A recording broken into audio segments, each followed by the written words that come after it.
सनातन धर्ममा देवी लक्ष्मीलाई धन, समृद्धि र सौभाग्यकी देवी मानिन्छ। तर के तपाईलाई थाहा छ उहाँ हरेक घरमा प्रवेश गर्नुहुन्न?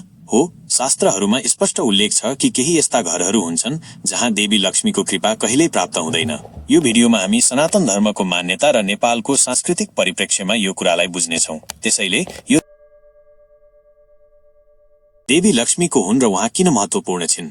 सर्वप्रथम हामी बुझौं कि देवी लक्ष्मीको हुन्। सनातन धर्म अनुसार उहाँ भगवान विष्णुकी पत्नी र धन धान्यकी अधिष्ठात्री देवी हुनुहुन्छ। उहाँको स्वभाव चञ्चल छ भनिन्छ, अर्थात् उहाँ एक ठाउँमा लामो समयसम्म बस्नुहुन्न।